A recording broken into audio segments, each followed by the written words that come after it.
Hey yo, what's good? May mga araw talaga na nakatamad kumilos.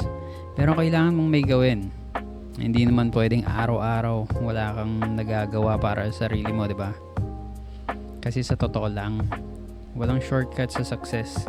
Minsan pagod ka, minsan walang gana. Pero yan mismo yung mga araw na pinaka-importante.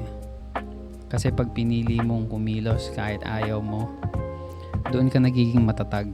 Bawat galaw mo, kahit maliit, bibinibago sa'yo. Parang motor lang yan. Minsan puro putek. Pero kapag nilinis mo, bumabalik yung kinang.